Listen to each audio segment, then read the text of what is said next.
It is Tuesday around midday, early September 2021.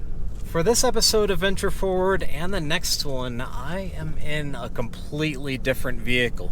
My Jeep RNG is in Denver getting a rest, and I am in OK Four-Wheel Drive's brand new build, the Ramper. This is a complete or nearly complete overland build from New Jersey in a 2021 Ram 3500 Cummins turbo diesel with only 3,280 miles on the clock, and half of those miles were logged just getting it from New Jersey to Colorado. It is a 1-ton truck equipped with an Overland Explorer CAMP-HBE flatbed camper. HBE stands for Hudson Bay Edition, and it's a bed camper that is mounted on top of an Overland Explorer bed tray. Flatbed campers like this one are usually advantageous because they maximize living space. In addition to the bed camper, the truck is equipped with a suite of accessories from American Expedition Vehicles. 37-inch BF Goodrich all-terrains on AEV wheels, AEV front bumper, come-up winch, and AEV shocks and suspension components. I have never operated a vehicle intended for backcountry exploration of this size and weight before. It is empty. It is 1,100 pounds with 5,100 pounds over the front axle and 5,900 pounds over the back.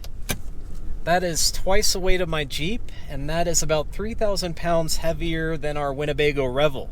Yesterday, on Monday, I left Denver and I brought this straight into the Rocky Mountains. Since I'm not accustomed to a vehicle like this, I wanted to quickly acquaint myself with its weight, with its stability, and its off-road prowess. It does not have selectable lockers, nor does it have the sway bar disconnect like the Ram Power Wagon, but the suspension is very supple. I aired down to 30 psi on each corner, and even technical tracks are fairly smooth and comfortable. It will lift a wheel from time to time, but so far I haven't had any trouble maintaining forward progress. But the fact is, this is a brand new truck that is more than I can afford, and it does not belong to me, so I'm going to do my very best not to scratch it, and not flop it, and not roll it, not get it stuck on top of a mountain. I'm going to do my best to put this through its paces and use it as it was intended, but at the same time, do my best to avoid catastrophe.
Awesome.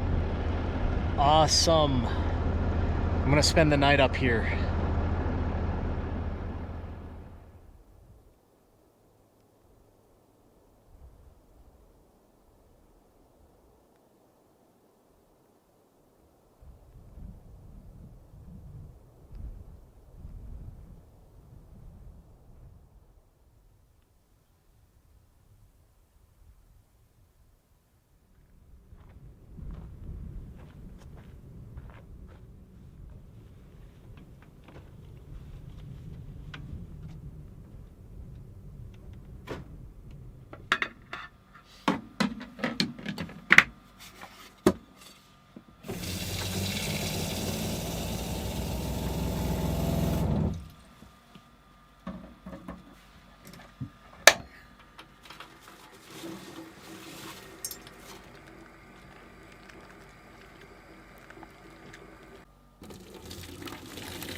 sauce to pasta ratio is a little bit off, but whatever.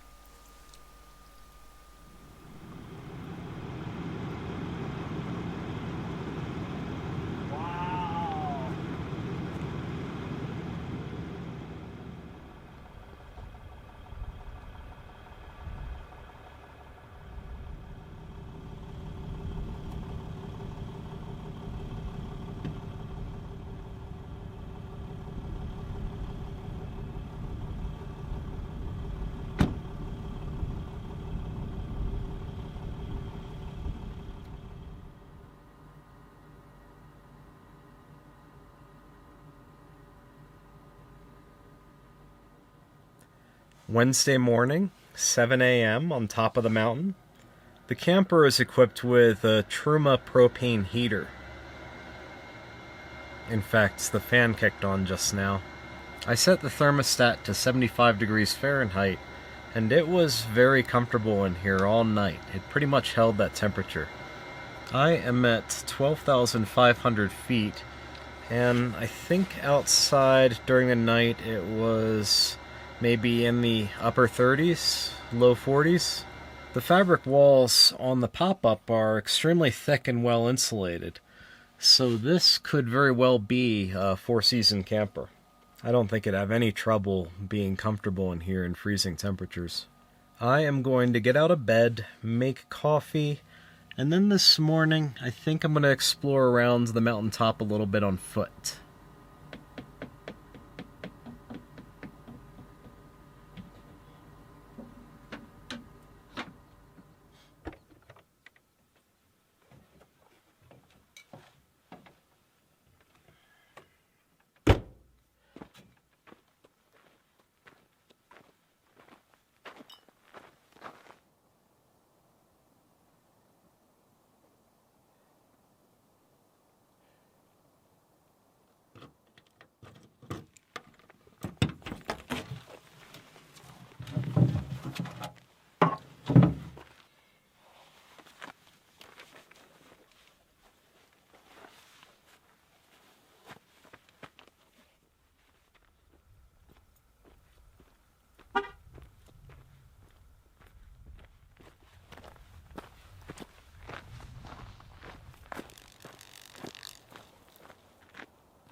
What a beautiful day.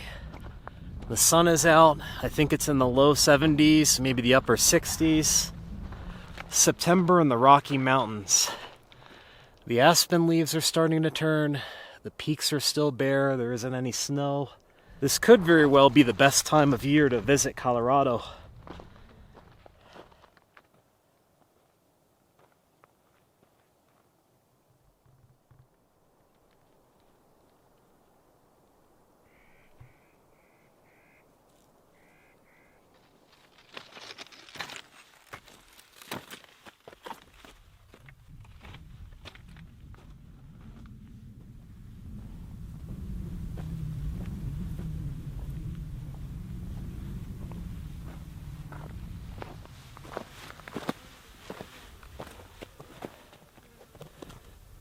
The summit, we are at 13,216 feet.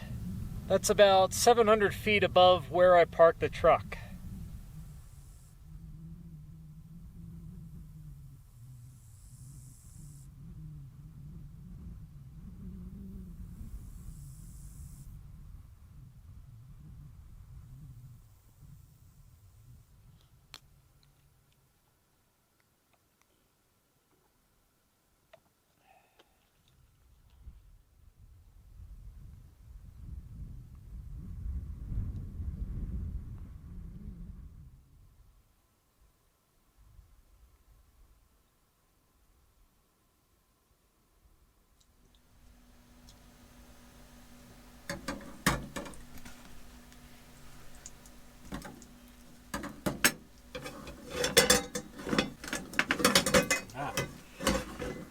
Ow.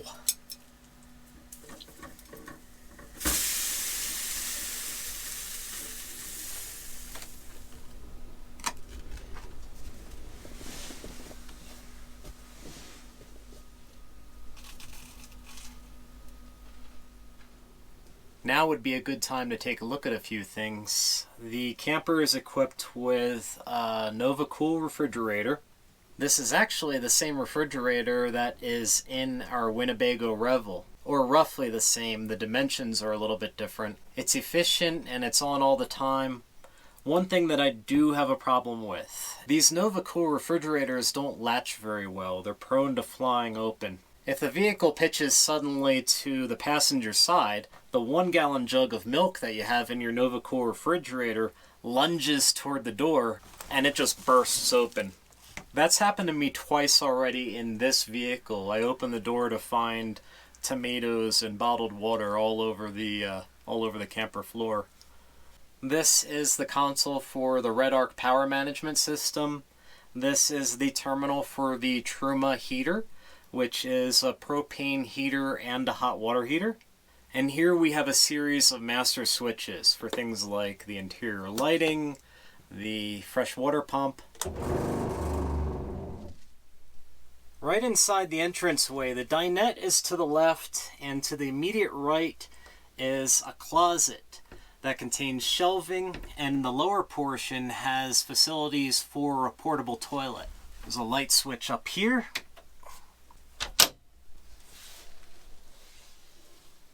On the top shelf, there's extra bedding. On the middle shelf, I have my clothing. We use these felt bins in the Winnebago Revel to store our clothes, and I just pulled it out of the van and put it in here for this outing. And strapped to the floor is a wrap-on green toilet.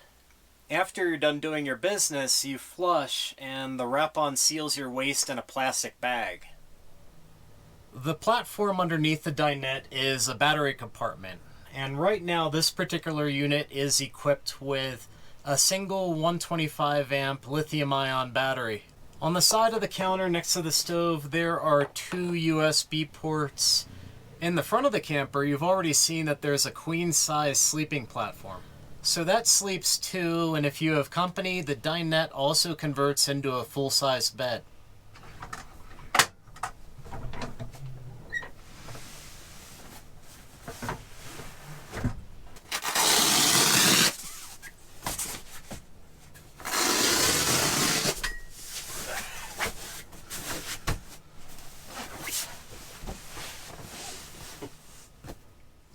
Underneath the cushion on the passenger side, there is another storage compartment. This isn't my stuff. This belongs to the guys at OK 4-Wheel Drive, but it looks like sleeping bag, bedding. And there is a utility compartment underneath the platform on the driver's side. So here's a little pocket for maybe the owner's manual. And below that, you have access to your Truma heater and hot water heater. This is one of my favorite features. Not because I take a lot of showers, but just because of how elegant and high-performing the system is. Make sure the fresh water pump is on, and then lift up this exterior hatch, plug it in, turn to the left.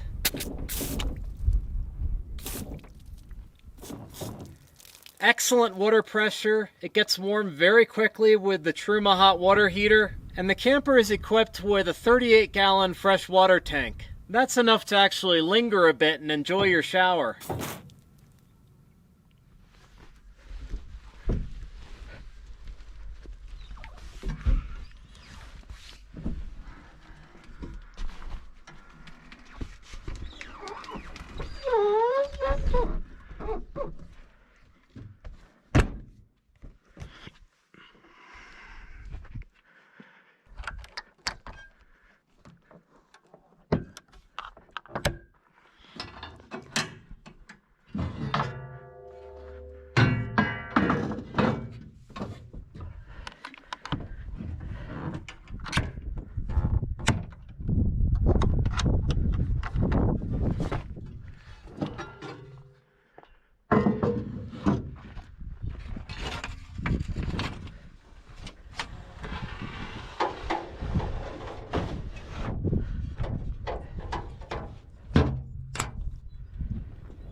am down off the mountain and I'm working my way back to pavement. Looks like I have 1, 2, 3, 4, 5, 6 miles-ish.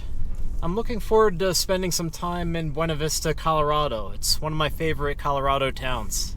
It's a river town on the Arkansas River, which is extremely popular for river sports, kayaking, whitewater rafting. In addition to having a great outdoorsy small town vibe, there are a lot of cool shops and restaurants. There's a pizza shop called Crave that I just enjoyed for the first time a few days ago when I rolled into town. And downtown is the Roastery, a nice coffee shop and bakery where you can sit down and unwind with a hot coffee and a savory pastry.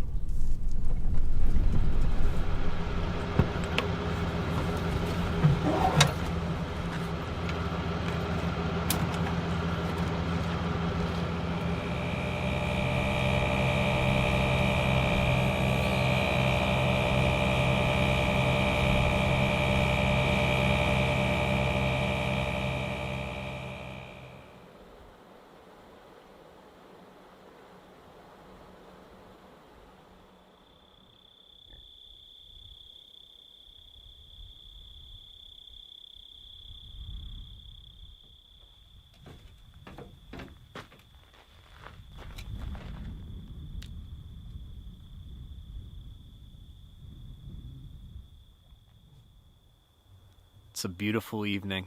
I am back at base camp after an exhilarating adventure in the mountains. I got to know the truck a lot this week, and I really like it so far. It's cool, almost as cool as Colt Seaver's pickup truck on the Fall Guy. If you're familiar with Venture Forward, you know that we now roll in 2 different vehicles. The 2013 Jeep Wrangler, RNG, and the 2021 Winnebago Revel. One vehicle, the van, offers spacious creature comforts, and the other vehicle, the Jeep, offers backcountry mobility. Well, I feel like this Ram behind me, with the Overland Explorer camper, strikes an excellent balance between comfortable off-grid living and 4-wheel drive capability. This is episode 1 of 2 that focuses on adventures and experiences with OK 4-Wheel Drive's 2021 Ramper build. So tomorrow I'm going to start editing this video to have it out for the weekend, and then we'll take the truck back into the field to see what else it's got. As always, thanks for watching Venture Forward, and I will catch up with you next week.